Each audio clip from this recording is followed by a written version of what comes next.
Hey guys, welcome back to another episode of Hearthstone. Today we're going to be continuing to check out the Journey to Goro expansion, this time with my newly minted Elemental Handadin deck. This is a hand buff Paladin deck with some elemental synergies mixed in that is kind of a bit of a take on the current meta and a bit of my own creation, which you'll see. I've added in a little bit more draw, but also tried to keep the net cost of the deck down so that it'd be something you guys could check out as well if you are a free-to-play player. Anyways, let's go ahead and jump in and see how it does. Uther versus Rexar. Alright, so we got a Hunter. This should be fairly interesting. This is a very new deck on my end, so I have not played a Hunter yet with it. So this should be good. We got a Smuggler's Run, which we'll definitely hold on to for the opening hand. And yes, a Graham Street Outfitter as well. Unfortunately, not really anything else to buff. I'd love it if we could draw another creature here. Yes, excellent. The Enforcer is not ideal since we won't be able to see the benefits for, well, till at least turn 5. But it's still better than only being able to buff the Outfitter. Hopefully we draw another creature next turn, although we will see, because I do have a fair number of spells in this deck. There's always the possibility we just are going to be buffing Grime Street Enforcer again here. Fortunately, we have the advantage, it looks like, in this opening salvo, since we're going to have a 2-2 next turn, which is great. Fireplume Phoenix, great, something that we can buff. Let's go ahead and drop our Outfitter, and we can end the turn.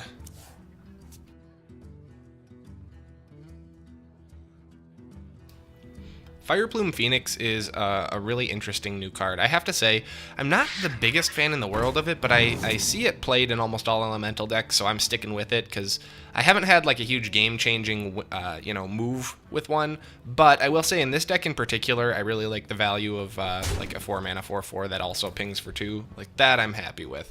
I'll be honest though, for 4-mana 3/3 that pings for 2, I guess it has the elemental tag, but still, it does feel a little bit iffy to me. I'm sure there's been some high-level play that has determined it is very worth it, but, I'm still on the fence, I'll be honest. This turn, unfortunately, we don't really have any options, so we're just going to go ahead and throw down a Deuter, and we will take out one of his beasts. I know it may be tempting in this situation, especially since now he has the opportunity to kill off our Outfitter to go for the face. However, against what is very, very likely a face Hunter, and also a Hunter that is going to have synergies based on the number of minions on the board, we want to keep that clear. Hunters, as you may have seen with my Hunter deck that I recently built, have a lot of cards that are like if you have at least 2 minions on the board, or if you have a beast on the board, etc. So we just want to keep that to as much of a minimum as possible. Sorry, I know for a lot of people I'm kind of preaching to the choir, but I want to make sure our videos are accessible to everybody, not just people who've been watching for a while. Hey, look, this guy also is doing some hand buffing. And there he gets his value, although honestly, I think we got better value out of that, considering everything, so that's fine with me. Now we have an Aldor Peacekeeper, great card, actually quite good in this situation. However, I think I'd rather use the Fireplume Phoenix, and we'll sacrifice this guy. Here's that Phoenix getting the value that I was claiming it doesn't have.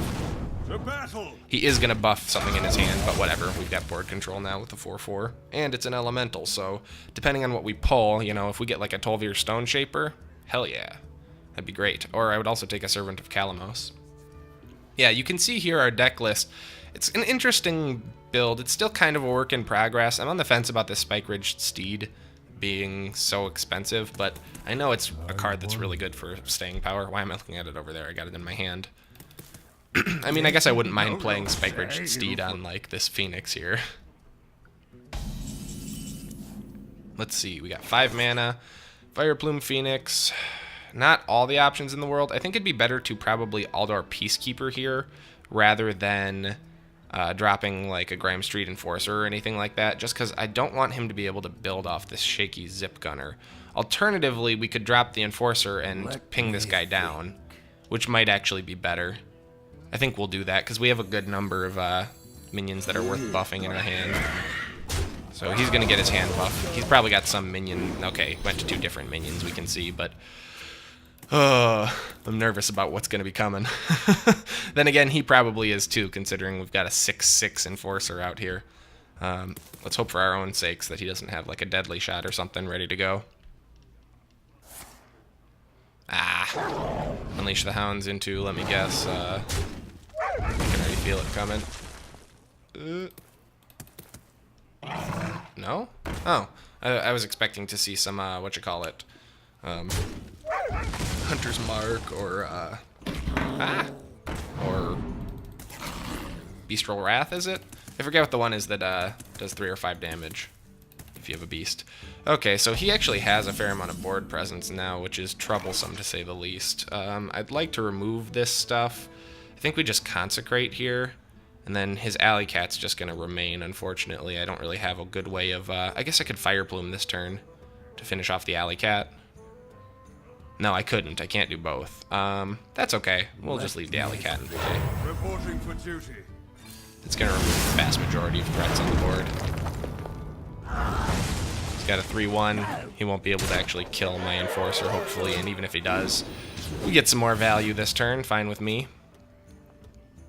I gotta say, Firefly presents kind of an amusing conundrum in this this particular deck, just because of the way hand buff works. Because I'm like, I want to buff the Elemental too. Like, come on. I know balance-wise it doesn't really make sense, but every time it comes up, I'm like, should I wait and then play the Firefly first? I have to be like, well, it doesn't really matter. I guess in this scenario, it's better to hold on to the Firefly, because if this dude's gonna remain in play, then you can have some good results. Yes, he still couldn't remove it, which means yet another turn. Should we discover a secret here?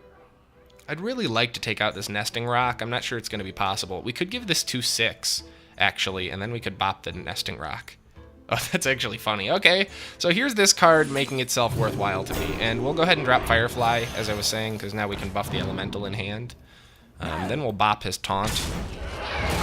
Make him annoyed again. Now, he is going to be able to take out my dude next turn, which is slightly annoying, but we're going to get a Stegodon or whatever in our hand, and, you know, we get one more round of hand buffs. I mean, look at this. We got a 6/6 Fire Plume Phoenix. We got a 6/6 Aldar Peacekeeper. Like, this is fucking fantastic. I love that. But I do already miss you, Grime Street Enforcer. That is a pretty good card, I have to say. Hey, sorry in advance if you guys are hearing any dog barking out back. I have a really, really rude neighbor who doesn't ever train their dog. And there's not a whole lot I can do about it. I gotta turn off the all AC so you guys can hear. I am not used to seeing Rat Pack. I've seen it recommended a couple times. Summon a number of 1/1 rats equal to its attack. So interesting. Let's see, I think we will... Oh, this is an interesting scenario he's kind of put us in here, because this Vicious Fledgling is problematic. But it doesn't matter too much, because we do have this guy in play. I don't know, I think we will Aldar Peacekeeper, and do we use it on the rats? No, I think we'd be better off using it on the... Well, no, we got to use it on this guy before he adapts and makes it idiotic.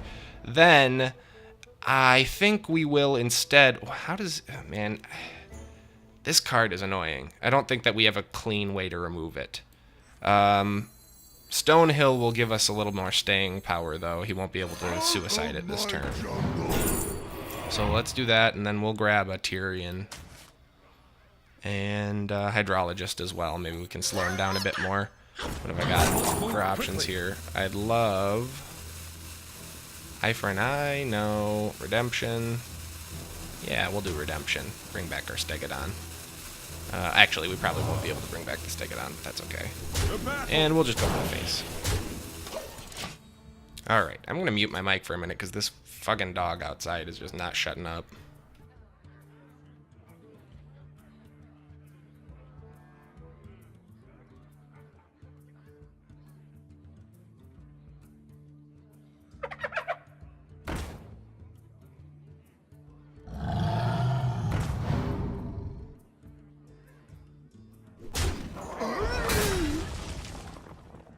Okay, so as we predicted, he wasn't able to actually kill off his Rat Pack, which keeps him from getting too much value from it. Interestingly, though, he didn't... or, well, I guess he didn't have any way to take out our Stegodon after we used Aldar Peacekeeper, so that's always nice. Shall we throw down a Redemption? Yeah. Well, return it to life with 1 health. That's actually not worth it for the current situation. I think instead... Should we just Tyrion? I mean... Yeah, probably. Tyrion Redemption. Maybe we'll get Tyrion back. Who knows? Big gamble. And then we're just gonna pretty much go for the face, except for definitely gonna take that guy out. So the likelihood that he's gonna try and take out this Stegodon is very, very high. But At least it'll come back and annoy him. It'll keep him from being able to hit with one creature for one turn. I'd really like it if he was crazy here and just went straight for Tyrion. Like if he thinks he has some crazy combo, because then I could get double Tyrion, aka double Ashbringer, which would be hilarious. Plus, even a 6/1 Taunt Divine Shield is not the worst thing in the world. In fact, it's probably one of the better targets you could possibly get for it. Pretty happy, though, so far with how this match has gone. And, yep, looks like that is that. So there you go, you guys. Here's a very, very buildable Elemental Handadin deck. If you guys enjoyed this video, please be sure to like, subscribe, and leave a comment below so that I know. As always, thank you guys so much for watching, and I will see you next time.